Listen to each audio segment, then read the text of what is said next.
Okay, Dan Cullen-Shute, welcome to the Live on Form podcast. It's great to have you. Lovely to be here. So, Dan, you are founder and CEO of Creature, a creative agency, and we're also a writer and father. Your business motto, intelligent misbehaviour. Yeah, I'm all about that, Dan. But tell me in your own words what that means to you. Yeah. So intelligent misbehaviour is kind of, it's funny. It's a phrase that we actually articulated only 4 or 5 years ago, and Creature's been going for about 10 years. But it was one of those, and you'll recognise this. It was one of those, oh, that's what we do moments, where we were sort of having a kind of a session where we tried to do for ourselves what we do for our clients, and never really bother to kind of deal with internally, which is work out how we do what we do, why we do it, what we're doing when we're at our best, all that sort of stuff. And then these words were just sitting. I mean, it's properly wanky, right? It's sort of classic kind of brainstormy word clouds, nothing, no idea, bad idea stuff. But then intelligence was sitting over here, and I think mischief was sitting down somewhere else entirely. And I just had a moment of that. It's us. That's us. That idea of knowing what the rules are, because it's not just disruption for the sake of it. It's not just fuck this, I'm going to flip the table and do what I want to do. You need to know why what's always been done has been done, but then you need to be smart enough to know when to do it differently, and when to kind of tear those things up and start again. And it's a brilliant thing in a lot of ways for us. Firstly, for all the things it drives within the business, but also, to your point, it's something that makes some people go, oh, I don't know, I'm not sure misbehavior is really what we're about. Whereas it makes other people, I'd argue the better people, go, hello, all right, come on, that's interesting. Tell me, let's misbehave. But yeah, it's good. Yeah, so there's definitely a process behind it. So it's not, what you're saying is it's not agent provocateur for the sake of it. It's there's a process, and you're building something that you believe drives a real cultural belief. Exactly that. I think I'm a child of the 80s, and that was back in the time when money and God knows what else was sloshing around advertising like there was no tomorrow, and everything was built on disruption, just breaking the rules for the hell of it. And you'd make a 60-second film with fucking iguanas and hurricanes and sandstorms, and people would go, oh, that's mad. And nobody really knew whether any of it worked. Like they hoped it did, and they thought it did, and people talked about it, but you had no way of putting any kind of rigor or smarts behind it. And then 20 odd years ago, the internet happened, and suddenly everything got very smart in advertising, and data arrived, and we knew everything about everybody. And it kind of went right the other way. And all of a sudden data drove everything, and there was increasingly less room for imagination, for lateral thought. And it felt to us, when we started Creature, like everything had just got a bit formulaic and a bit predictable and a bit expected. And our kind of, I mean, it's weird. It's weird because it shouldn't be controversial to say that you need to, be sensible sometimes and break the rules some other times. Like, it's a proper centrist dad type approach. But that kind of knowing when the rules are there to be broken, and knowing when they're the rules for a reason, is kind of what drives us. And it's, when it works, it's really powerful, and it's always really fun, which, this, you've run businesses. Fun matters. It sounds glib, but it matters. Oh, absolutely. So I guess, tell me, you mentioned there the kind of the changing face of advertising, I guess, since the growth of the internet. How do you feel that's impacted brands and quality and creativity, really? And I guess, what do you think makes a good creative mind? That's a big question. So to the first bit, I think the short answer is that the sort of rise of data and the internet and technology hasn't impacted advertising and creativity anywhere near as positively as it should have done. Okay. And I think to a certain degree, you could argue that it's paralyzed creativity a little bit, because. In what way do you think? Well, what would you say that? The joy of advertising is that it is a kind of an art rooted in science, right? Like, marketing isn't a science. You can codify bits of it, but ultimately you're talking about the sort of the depths of human emotion and persuasion, and how you how you kind of influence somebody to go from this mental position to this mental position. And you can be very rational about that, but the truth is people aren't rational. Like we are not rational beings, and we might pretend to be, and we might claim to be, and we might try really hard to be, but the truth is so much of our decision making process in everyday life, forget purchases, but just how we stand up, how we dress, how we talk, who we talk to, is at least 50% irrational and just emotional and responsive. There were some amazing studies done on decision making with people who'd suffered brain injuries and people who'd had kind of the part of the brain that is emotional and irrational, if you like, that had been damaged, so it didn't work anymore. And you would put these people who were purely rational beings, and as close to that as you'll ever get, in front of a red pen and a blue pen, and they could not choose. They couldn't make that decision, because the last little nudge that we need as people to go, oh, fuck it, I like red, just wasn't there anymore. And I think the problem with advertising is, at its best, it is this kind of magical alchemy, right? Where you kind of take very smart things, and you take very good products, and you take very interesting people, and you take a deep understanding of the audience that you're trying to sort of persuade to do stuff. You mix them all together and something pops out. And that's creativity. I think the problem that we've had as an industry in the last 20 years is that we've always been really insecure as an industry. Like we don't tend to see ourselves as a proper business. Like we are. Do you think that goes with the creative mindset then? Do you think that goes with a more, I guess traditional, you class them as conservative thinkers, CEOs, CFOs who are very steadfast and certain. And then you have the more creative stereotype, I guess, who's probably more liberal minded and probably more more lateral thinker, but maybe prone to more insecurity. Do you think that's an industry thing? Do you think that's a mindset thing? Yeah, I think it's probably both, and it becomes a bit of a self-fulfilling prophecy. Because we talk a lot, and you'll probably have heard me talk about this when we sort of were first meeting to talk about stuff. But this weird kind of insecurity and arrogance that exists within advertising, where we will be sort of arrogant enough to take a group of people and call them the creatives with a capital C, and in doing so, fundamentally imply that nobody else is. Could you all stop with the creativity, because we've got the creatives who'll do that. Yeah. But then we're so insecure about their process that we will hide them away from everybody. And we will literally, and I speak as an account person, we will create a kind of a section of the business that at its root exists to sort of protect the delicate flowers of creativity from, to your point, the more rational, rigorous, business-minded. And for me, that's where kind of there's a distinct lack of intelligent misbehavior in how we've understood all of that, because no successful CEO or CFO does it without creativity. But if you reduce creativity to pretty pictures or writing nice words, then you fundamentally undervalue what creativity is. And I think our kind of firm belief has always been that being fucking super smart will only get you so far. It's the creativity that allows you to take a lateral leap, to look at it from a different perspective, to see something that nobody else has seen, allied with that intelligence. That's what makes people special.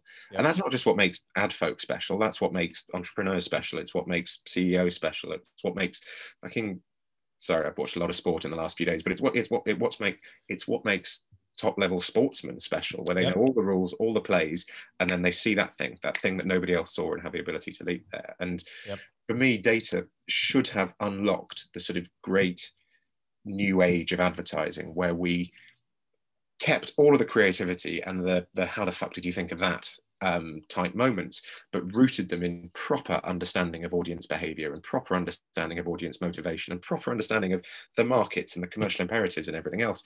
But we actually just went, right, oh my God, this is all this data, so we must do exactly what it tells us to do. And actually data is nothing without interpretation. It's nothing without creativity. It's just numbers. And that makes me sad on the one hand, but also incredibly happy, because I hope nobody catches up for a while. Yeah, so data really has hindered that, or has had a part in hindering that special kind of magic. I think so. More our reaction to data, and it's kind of, we've either adhered to it rigorously, which has just sort of sucked the joy out of what we do, Yep.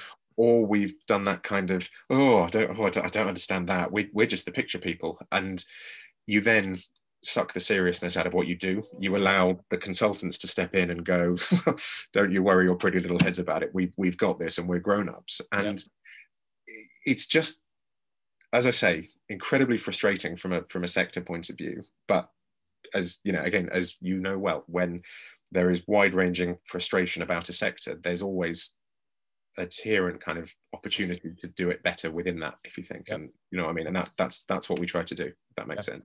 Yeah, well, it seems like, I mean, you know, your culture definitely, I mean, listen, I've only been down to you guys once, but I think your culture felt really, really great. It felt really fresh. I know you got, you won an award in 2017 for the top 1,000 companies to work for. How have you built, you know, intelligent misbehavior, but that's fine. It's words. You build that into a culture. A lot of, I guess, typical or stereotypical understanding of what a cool creative agency and what an office looks like is, you know, a slide in the middle of the office, you know, ballparks, pool table, air hockey, craft beer, and, you know, fuck all work getting done really. And that's a shame, but that seems to be what passes for culture in the eyes of some. Culture's very different, right? Because it's definitely led by, you know, I used to think that you could set as many documents around culture as you want, and you can spend weeks and weeks and months creating a fantastic deck around culture, share that out, and then the CEO walks into the business in a shit mood, and that's your culture right there. Yeah. So you've obviously formed an inspiring culture. So how have you done that? Have you set about doing that, or is it something that's just come naturally because you're obviously such a diamond bloke, Dan?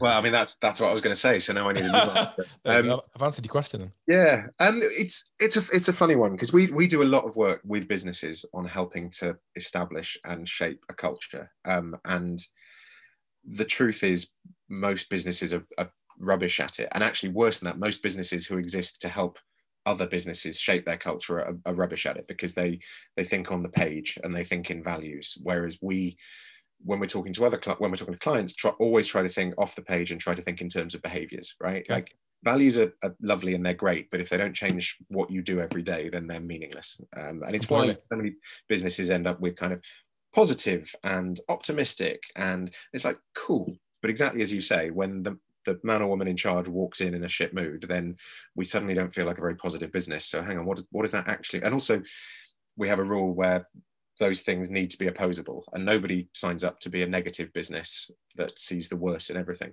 So we focus very much on kind of walking the walk as well as talking the talk. And again, forgive me, centrist dad again, but both of those things are important because culture needs to be visible in behaviors, but it also does need to be something you can articulate and know what's important about. I think when it comes to Creature, I'd love to claim that we have it perfectly codified and here's the answer, or B, it all happened totally organically because we're just lovely people that folk love working for. But the truth is, we knew where we wanted to get to vaguely, and we've trial and errored it over the last 10 years. And I think the last 5, 6 particularly have been brilliant. Like, we are a properly brilliant, exciting place now. At the beginning, we probably just ran on kind of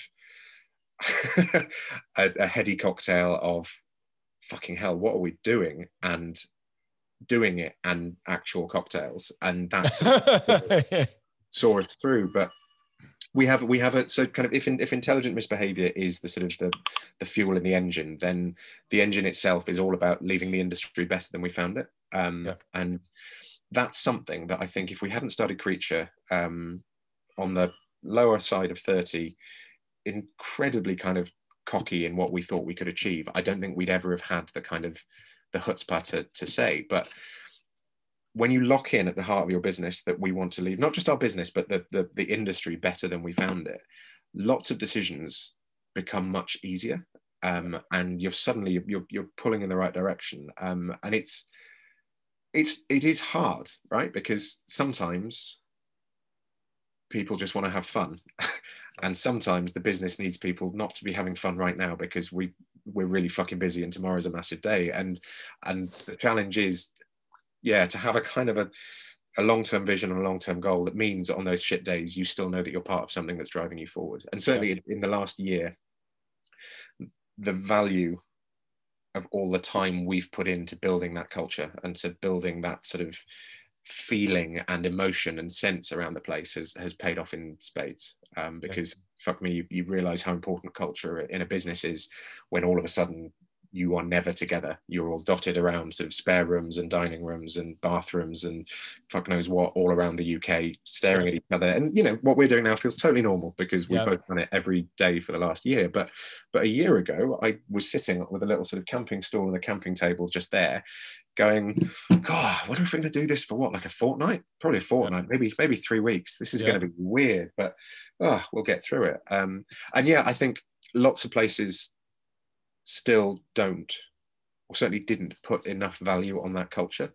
And I think the last year has shown me and the sort of the rest of the leadership team how right we were to put all the effort and energy into building it, because it's been the glue that's held us together when we don't have being in the same space to do it for us. Yeah, I completely agree. So 2011 founded Creature. What did you do before then, Dan? And what, you know, I guess how did your career build up to Creature? You know, was it always in Adland and creative? And and then what made you, you know, what specifically made you found Creature? So career is a funny word for me, because I think it was probably only, as you say, I started Creature in 2011. It was probably only in about 2015, 2016 that I fully accepted that advertising was my career now. Really? I'm quite a restless human in general. And I did languages at uni. I did French and Spanish, which was literally the ultimate kind of, I don't want to make a decision about my future yet, so I'll kick that can down the road for 4 years by choosing to just study something that gives you more options rather than I spent my third year, when everyone else was doing finals, I was working, sort of doing 3 evenings a week as a language teacher in Spain, having a very, very lovely time, which meant that I got back and did my 4th year and all my friends had left and everyone was really young. And I didn't really, basically that sort of winter term when everyone else was interviewing for jobs and starting to line up opportunities, I was wandering around bemoaning how young everyone else was and drinking quite a lot, having a lovely time, but fantastic. Sounds not great. really thinking about the future. And then it suddenly sort of struck me that everyone else knew what they were doing and everyone else had a plan and everyone else had an idea, and I didn't. I love books. I've always loved reading, always loved writing, and I thought publishing, that would be amazing. And I was probably first time in my life where I was sort of professionally tenacious and just bothered a lot of people and managed to get some work experience in a publishing house, and loved it, like really loved it, but ultimately got offered a job in it. And I think the starting salary was 11 grand to live in London. And I'm a Welshman living, so I had to move to London, and to move to London on 11 grand, I was just like, how does, you can't, my rent would be 800 quid. How's anyone doing? And I looked around this publishing house and realized that everyone else was either in their sort of 50s and 60s, or they were kind of, well, let's just say it didn't look like they needed a job. Publishing a very nice hobby for them. Their wardrobe was not concurrent with the salary that I knew they would be making. And I was like, fuck, this is a problem. And then I stumbled into advertising, and I sort of did work experience for like 10 weeks at an agency called Ogilvy and Mather, and didn't know what advertising was. I knew what adverts were, but the idea of kind of a structure that existed, or an industry that existed to pump out these things that filled the gaps between the programs I was actually watching on telly, had never really occurred to me, but it sounded fun and it was making stuff. And I knew I didn't want to work in a bank or any of that sort of stressful stuff, because I was, still on my year abroad basically, and very relaxed. And I kind of chatted my way into that and ended up really liking it.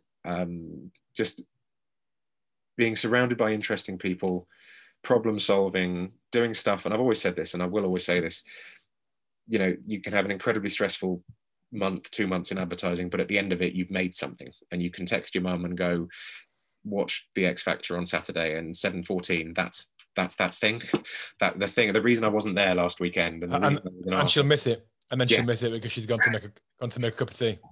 Well, yeah, and also she doesn't watch X Factor because it's terrible.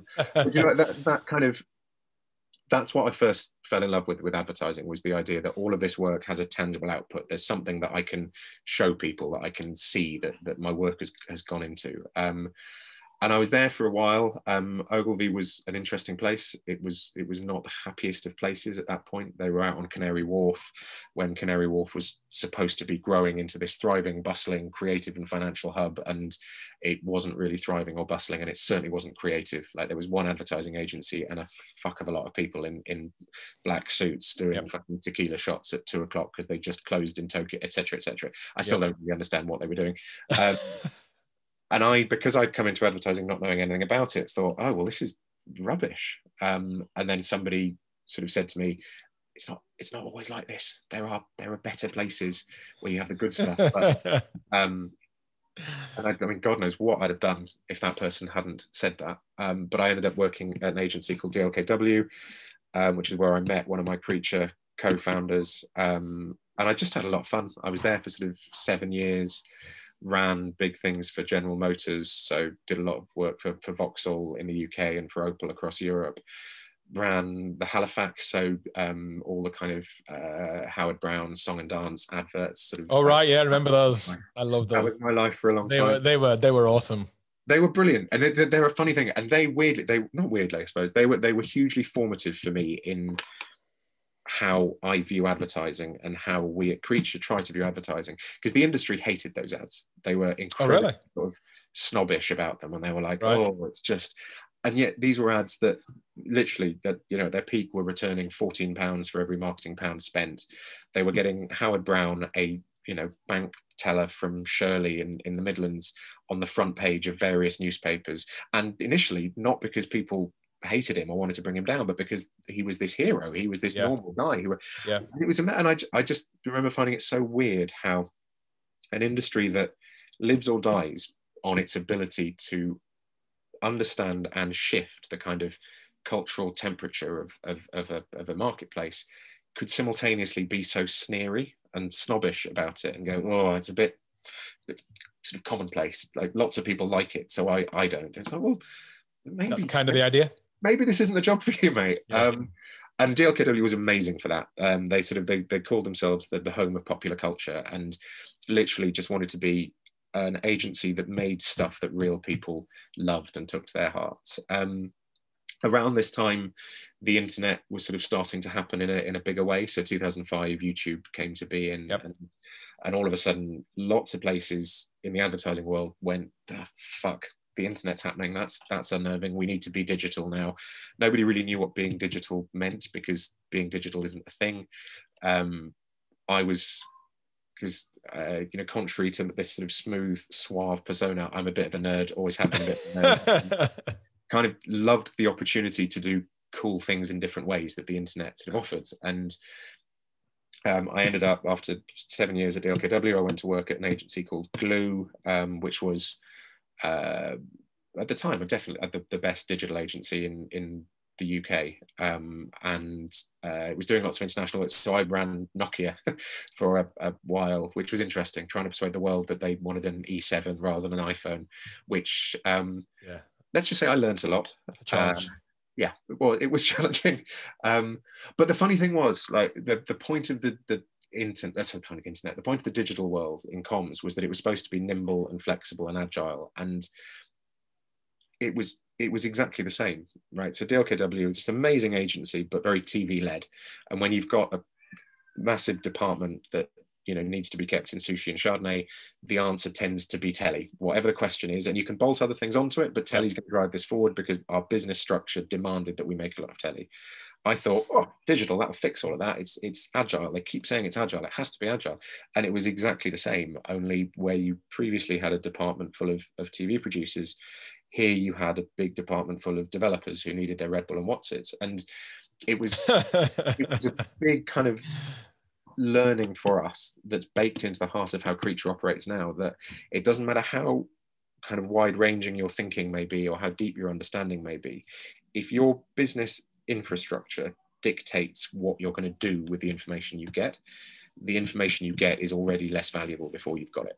So if you're a business that's designed to make TV ads, I can't offer my clients genuine partnership. I can offer them a really fucking good process to make good TV ads.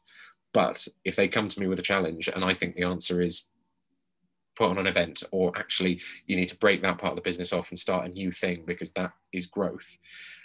If I have to go, yeah, but also a TV ad, then I can't be a proper partner to my clients. And Creature is kind of actively set up to be able to offer that genuine partnership. So we, and this was a big thing because traditionally advertising makes a lot of money from production, but we always felt that short-term commercial benefits aside, that structure would be limiting for us and the sort of business we wanted to be. So we've never had any permanent production in-house.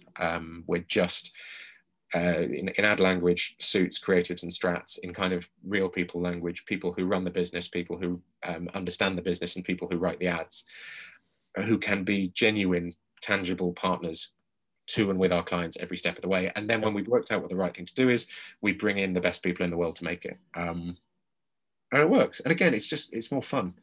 But then I've jumped a massive bit, haven't I?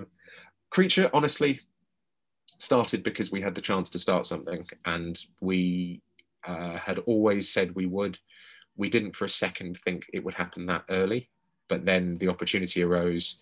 We had that slight sort of cockiness that a bunch of 29-year-old lads have, and we thought we could do things better. We didn't know how hard it would be, and I think if we had known how hard it would be, we might have taken a breath. But sometimes ignorance is a massive virtue, right? And yeah, that's a lot of I hear that from a lot of founders I've spoke to around, if they knew how hard it was going to be, they would have thought twice. But that's, so going back, you describe yourself as restless too. So restless would be, some would kind of construe that as a negative, right? Because you're never happy. So you're never fully satisfied with things you're doing, always looking for something, always searching. Is that, but on the flip side, you've ran a business now and owned a business for 10 years. Yeah. That's quite a decent chunk of time. So that kind of slightly contradicts restlessness. But do you find, I guess, do you satisfy that restlessness with the other things you do? I know you do writing and other things.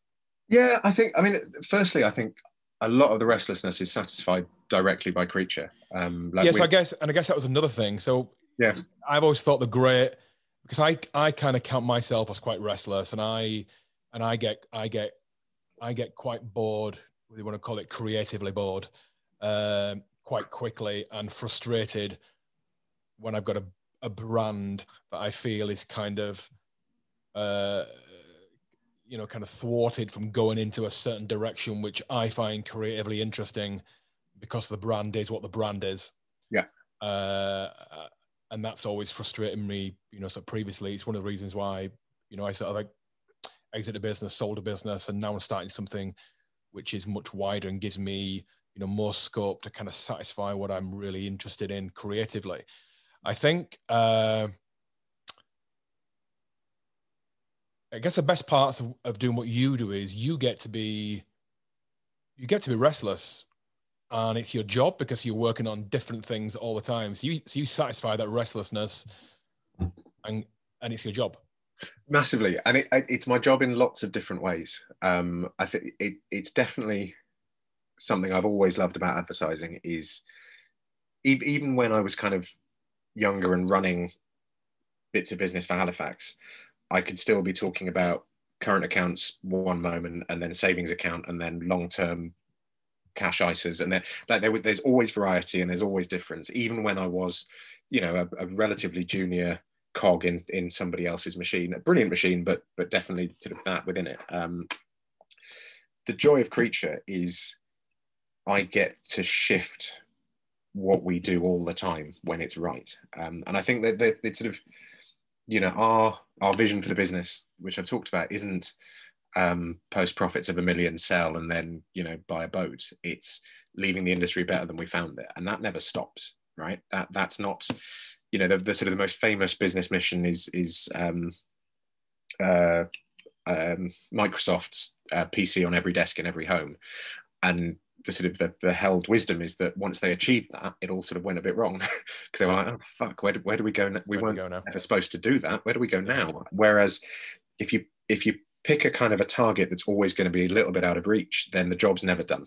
And that's genuinely what I love about Creature. And that's kind of, there's big stuff. So we started a second business a couple of years ago, a thing called White Crow, which is a strategic consultancy that kind of basically helped businesses articulate their brand and their structure, and then brings that to life throughout the business. And that has elements in culture and in comms and in structure and in employer brand and in everything else. And that was, a massive kind of side of the commercial world that Creature wasn't really involved in. Like, we've always loved understanding our clients' businesses, but ultimately, if you come to an advertising agency, it's because you want advertising of some kind. Whereas White Crow is, if you've got questions or an itch that needs to be scratched, then come to White Crow and we'll help you work out all of what that is. But even today, I will talk about soft coding tech platforms at some point. I will talk about home delivery greetings cards at some point. I will talk about what else will I talk about? I'll talk about secondhand car retailing at some point. I'll do this, which is brilliant because I'm just talking about me, which is terrifyingly one of my favorite things to do. And I think the restlessness, I definitely can see how people would view that as a negative, and I think that's fine. And I'm very happy for people who view restlessness as a negative to carry on doing what they're doing and to stay very focused and what have you for as long as they like. But I view the kind of opposite of restlessness as complacency, I suppose, or settling. And I know that Creature will never be as good as I want it to be, and I know that the only way it ever can be is for it never to be, if that makes sense. And so therefore that's a never-ending purpose. Yeah. Ultimately, your self-actualization of Creature, really, if you want to put it that way, is never going to materialize. No. Therefore, you're always going to be here, always going to be striving. Massively, and that could be an incredibly frustrating situation unless you know it and you recognize it and you're excited by it. To get full wanky for a minute, like, chemical reactions don't happen because atoms sit still and wait. They happen because these things are buzzing and moving, and there's friction and there's movement and collisions and heat, and that it's just really exciting. And so there's definitely a sort of a bad sort of restlessness, right, where I got bored of Creature after 2 years. But I think that, had that been the case, that would, I'd be very bad at my job, I think, if I'd started something and couldn't see how to make it better, how to make it different, how to shift it. I mean, fucking hell, if you've been running a business for the last year and you're bored, then you really are. I mean, you're either doing it amazingly or you're doing it really wrong. Like, there's no middle ground, because if I thought this was boring 2 years ago, which I didn't, to be clear to anyone watching this who works for me, I certainly don't now. I mean, the last year, obviously none of us could have foreseen it, and fucking hell, it's been a curve, hasn't it? And how have you found the last year? Yeah, I mean, in terms of, I guess we go through certain things in generationally that inspire a cultural shift, and they do it either quickly or gradually. Yeah, I guess the last year probably, for some things may have supercharged and fast forwarded certain elements of life, a decade in a year. Yeah. I guess how have you found that, working with, both really big and really small clients, and how have you found their reaction and their speed to move, reluctancy to move, and fear of not moving? I mean, it's been fascinating. there's so much to talk about in that. The first thing to say up front, because I'm always wary of being that sort of business twat who comes in and goes, well, it's been a bloody fantastic pandemic, and I think we've all learned a lot, and it's been horrible. Of course it's been horrible, and my little boy started school in September and was there for 3 weeks before he wasn't there anymore, and he does live lessons on a fucking iPad now, and watching him desperately trying to emote through the screen breaks my heart a little bit. And the badness doesn't need me to try and articulate it, because we're all sort of living through it. But my big hope is that a lot of the bad stuff in our business and in business generally has been sort of knocked down, and a lot of the things that could never happen, a lot of the barriers to genuine change that we just have to learn to work around that or work over it, because that's always going to be there, have just been raised to the ground, and we now have a kind of an opportunity to build back something much better. Because it was fascinating, right? Like, part of the joy of last March was having White Crow, because and again, it's funny, right? Because it wasn't so much the pandemic; it was the implications of the pandemic. It was lockdown, and it was things being closed that really hit businesses. And when that happened, everybody, almost without exception, pulled advertising spend, not because some businesses didn't need to, or because some businesses didn't want to, but because there was a period where nobody knew what the fuck was going on, and you couldn't be seen to say the wrong thing. You couldn't be seen to say something that, damn it, etc., etc. So everybody just went, oh. And I personally thought advertising as an industry handled it really badly, because it went into kind of aggressively vocal self-preservation. And there are loads of studies in advertising that show that the brands that win in a recession are the brands that advertise through a recession. And we all started talking about those papers, and the IPA, which is our sort of industry body, took out press ads in the Financial Times, pushing those figures and pushing those stats. And there was those moments of self-doubt, and I was just sitting here thinking, but this isn't a recession. This is a global pandemic. The recession that's to come. That's way down the line. I don't think any of this makes sense. I think we're trying to be clever by using data again, and I think we're using it at the wrong time, in the wrong way, to tell the wrong story. And our sort of personal feeling at Creature was that the best thing we could do back in March, when it all sort of kicked off, was just to shut the fuck up, to be the best partner we could be for our clients by being quiet and listening, letting them know that we were there when they needed us, but recognizing that actually at that point, whether you were kind of Moonpig, who from a commercial point of view have had an insanely good year, because all of a sudden they were literally the only way you could tell somebody you didn't live with that you loved them, through to other clients whose businesses relied on going into people's houses, which obviously just stopped immediately. But whichever side of that kind of seesaw you were on, it was still weird.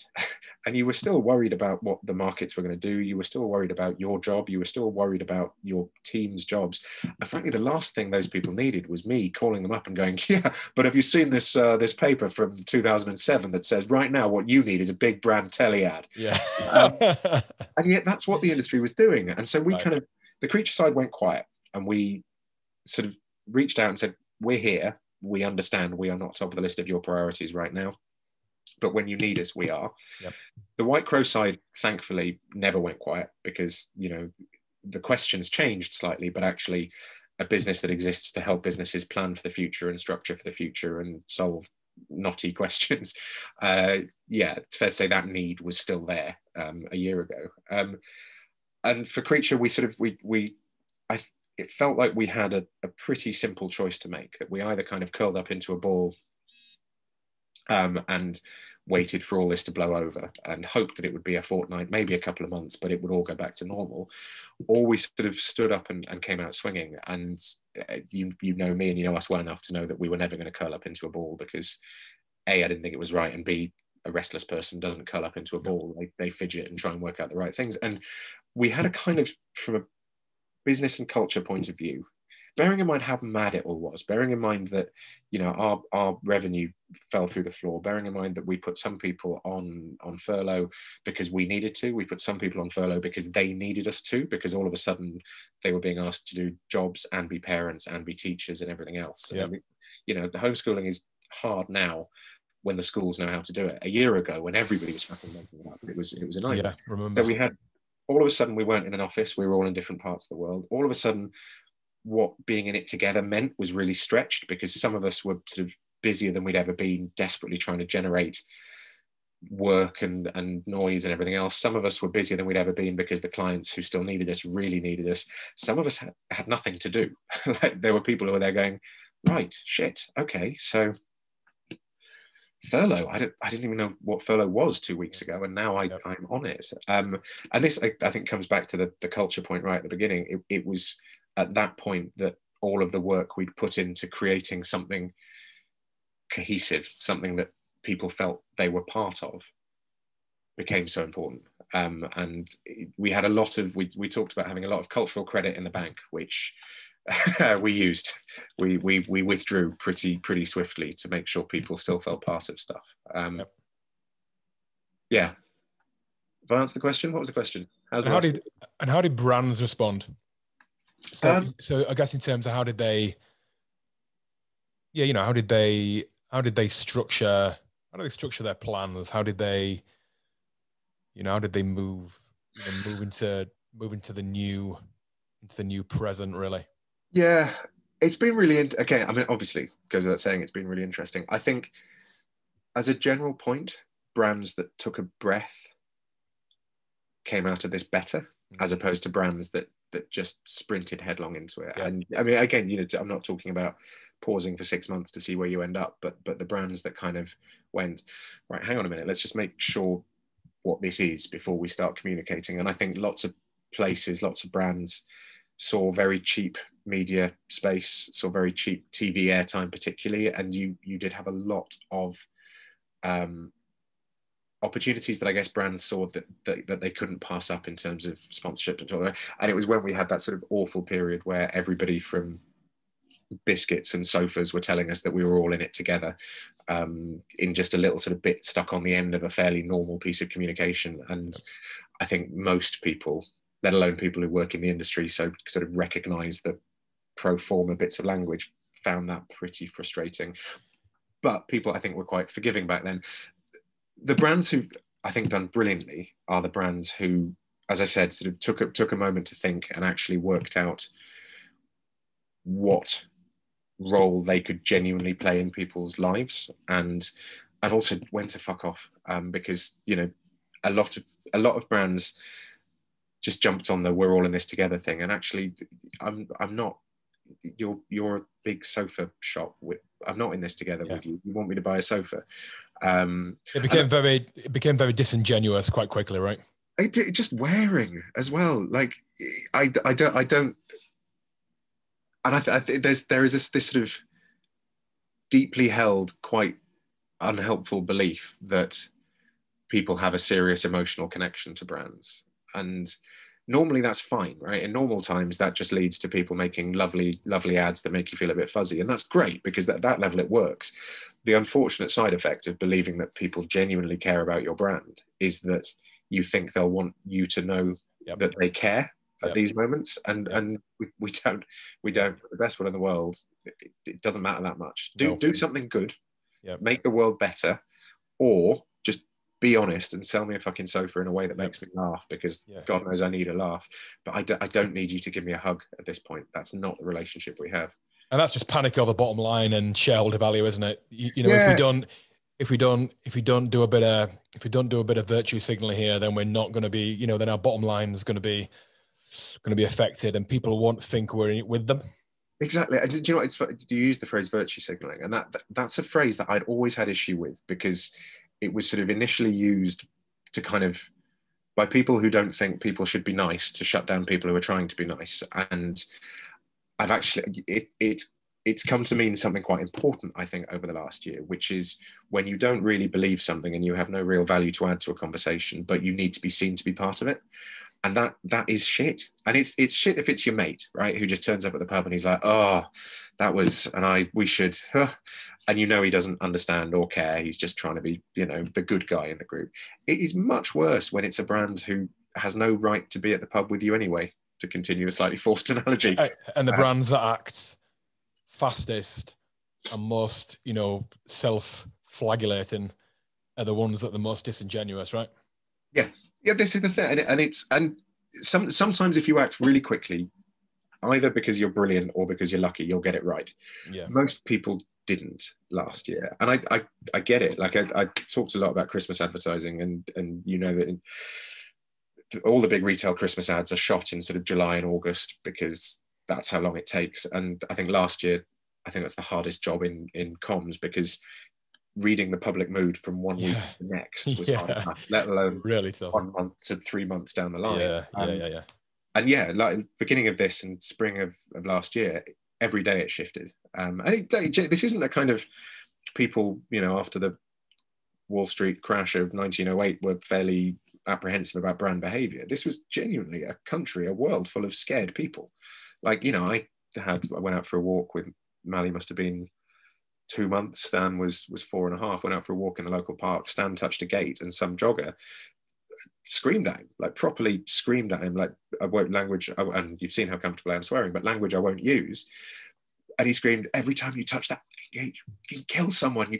And this was I'm sure, a perfectly normal bloke, petrified to the point where he would scream really nasty things in the face of a 4-year-old. And I don't know, I think the best brands didn't say much.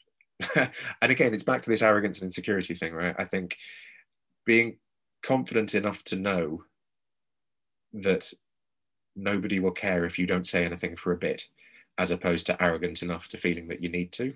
I think that's a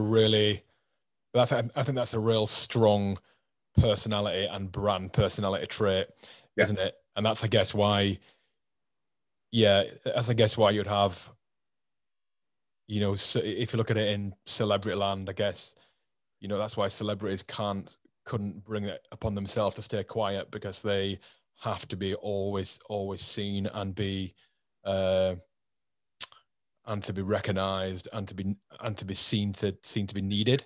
Yeah.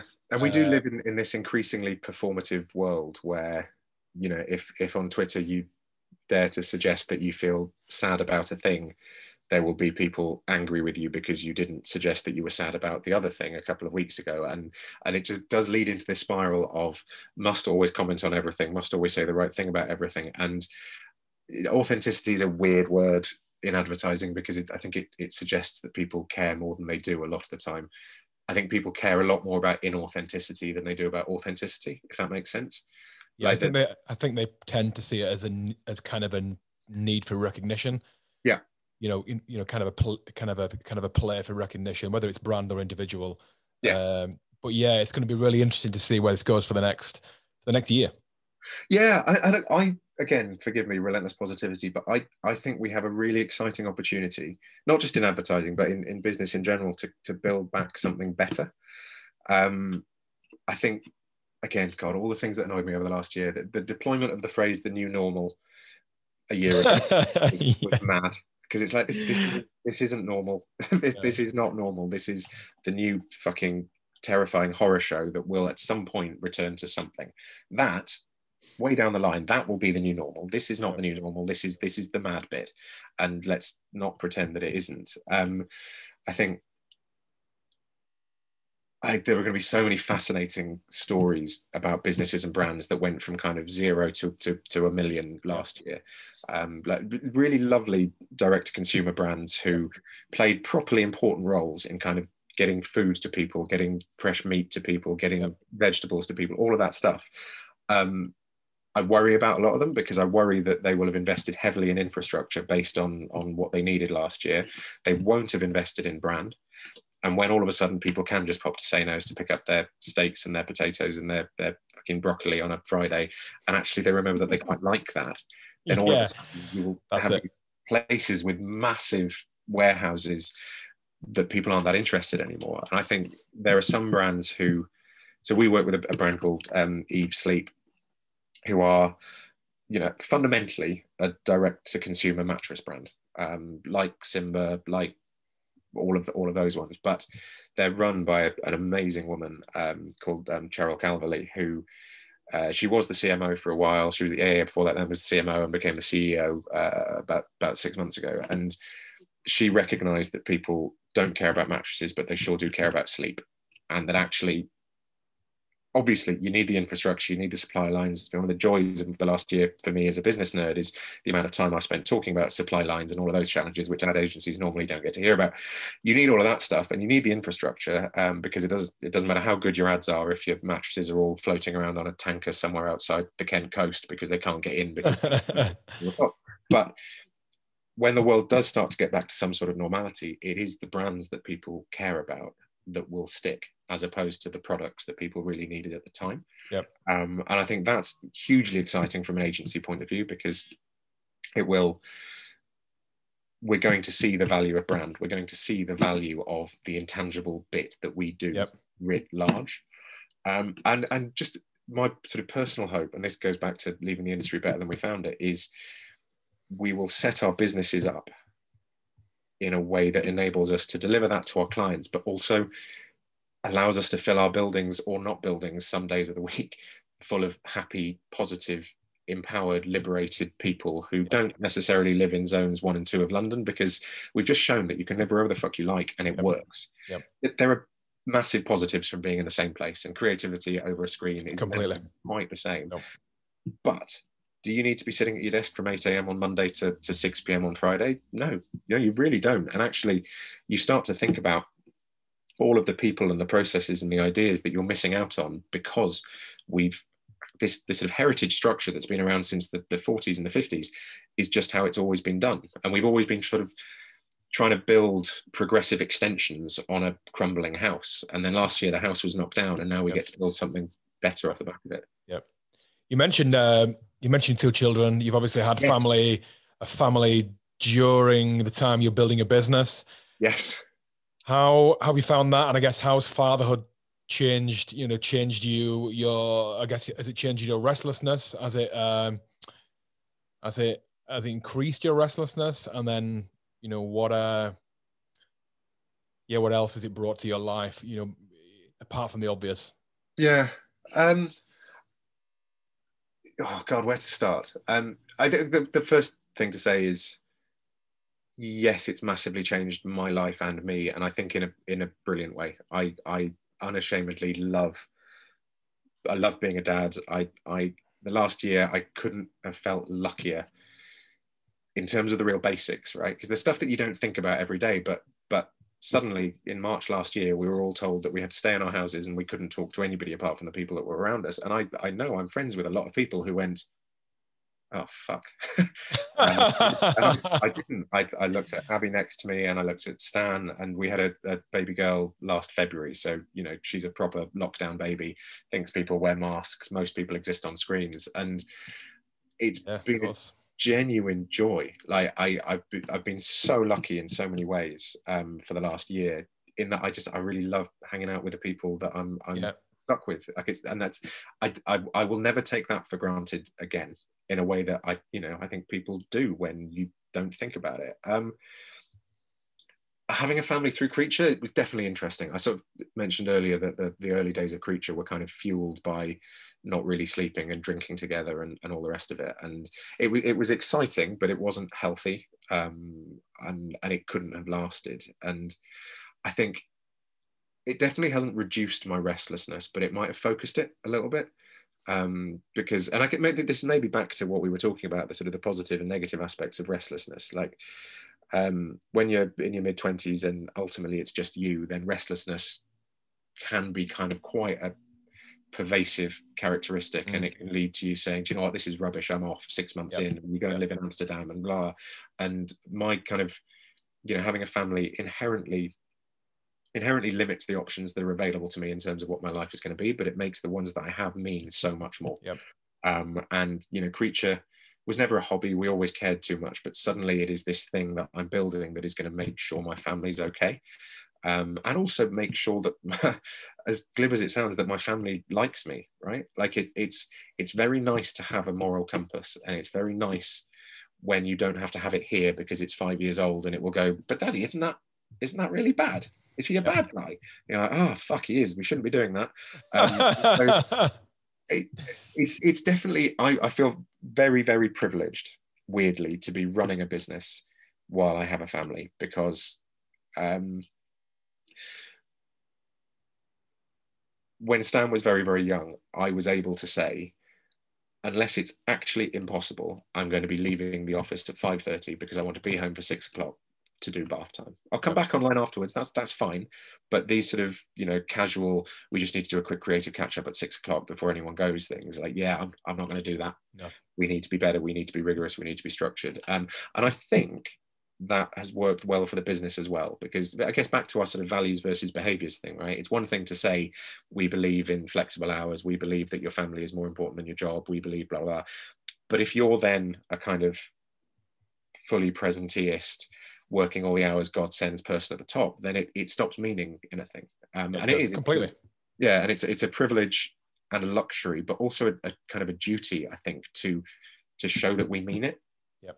And so, when the pandemic kicked, then we did a lot. We worked really hard on looking after people in as much as we could, and we did kind of big things like every week in lockdown, we've sent everyone who works for Creature a little care package. Sometimes a bottle of something, sometimes a baking kit, sometimes just random stuff, just to remind everyone that we're all part of something.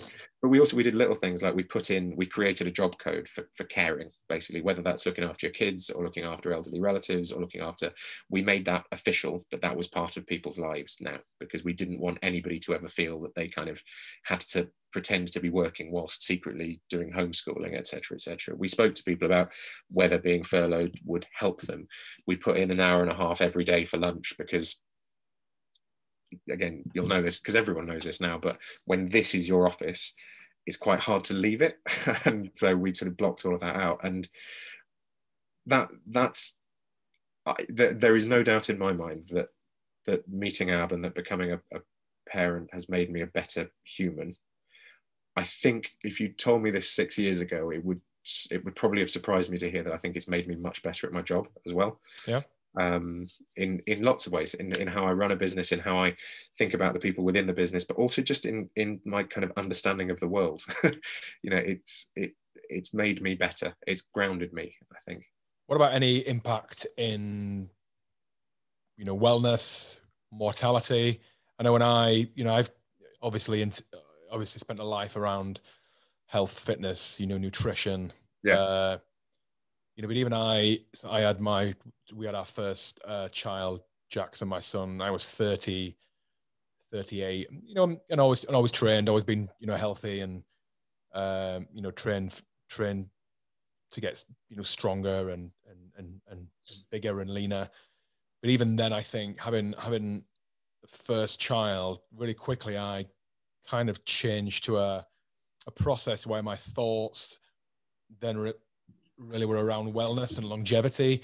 Yep. And, not just physical performance, but mental performance and kind of being more present as a father. I think that feeling, struck me massively and really took me by surprise. So having always been focused on, health and fitness, but I guess more from a aesthetic point of view, suddenly became a real internal thing and became around, listen, I don't want to be chucking heavy weights around this week, but I really want to be focusing on being able to do it at 60 years old when my son is 21 and we can go in the gym together and do it together. Yeah. So back to you, really, any changes around lifestyle, Yeah, massively. So I it's fair to say, have been less obsessed with health and fitness than you for most of my life. I was a sportsman when I was younger, and sort of competitive sport, whether that was rugby or skiing. Weirdly, I was very good at. I loved that element of it, but the sort of the fitness and health side of it never interested me. If I wasn't competing, if I couldn't win, to be honest, then it didn't tick any boxes. And latterly, particularly actually in the sort of the latter half of this mad year, because I think because we've got into such a good rhythm now, it's really funny, right? One of the weird side effects is that our home unit is tight. Like we know how things work, and and I kind of realized that all the excuses that you do kind of chuck out of, but there's just no time and it's chaos, and when am I going to do this, and oh god, I mean, at the end of the day we're just knackered and we just want to collapse, and I realized that all of that is true but also nonsense. And actually they're, yeah, I exactly as you say, want. Yeah, I was 35 when Stan was born, 39 when Mally arrived, and I want to be around for a good long while, and B, to be fun and to be able to have fun while all of that is happening. And so also, to be honest, that kind of health and fitness, as opposed to kind of probably the slight chore that it had always been for me, became the escape that I think it has often been for a lot of people, and in a sense, a literal escape. Like, absolutely, if I don't leave the house to go for a run, I probably won't leave the house because I'm fairly busy and everything's right here, and you know, I'm lucky in that I have a nice house, so I get to walk up and down some steps. But that's not quite the same. Whereas now, and actually just since Christmas, I've got into, forgive me because I'm incredibly proud of myself for this, but I've got into the habit of getting up at sort of 5:30, 5:45 in the morning and going for a run before anyone else is up. Wow. Sort of getting home and putting the coffee on, and I'm only tentatively talking about it because, as I say, I've been doing that since New Year's Day, so that's, I've been for like 25 runs or something, and it's still early days, and I'm very conscious of not being that guy who hits the gym really hard on the 2nd of Jan and then doesn't see it again for another 6 months. But there's also the stigma of, you know, the 5 a.m. club, isn't there? But I think we all build routines that suit our lifestyle, right? So, you know, you can have, you know, as long as you're getting, I mean, sleep's important, right? So as long as you're getting a decent amount of sleep, you can get up at whatever time you want. If that's 5 a.m., that's great. And maybe that you've got, you know, a family that you need to get, that you'd rather spend time putting your efforts into in the morning. So therefore, the only time you can exercise, and if there's homeschooling and you've got a job, the only time you can get that in is 5 o'clock. That's fine. That's not, you know, you're not preaching that to the world and saying that's the only way. It just fits for you. And I think that's massively, you know, I think that's massively important to a morning routine, a morning habit is to build some exercise in. And it may be before the family are up, it may be when they're up and there's opportunity later. Do you think that's, like you say, it's early days, has that helped you form better routine? Yes. No, and I think the joy of it is it's a routine that I shouldn't ever have to break. Like, you know, when because the plan is when we go back to the office, we're doing a thing we call the 3-2, where we have 2 days in the office and 3 days for forever.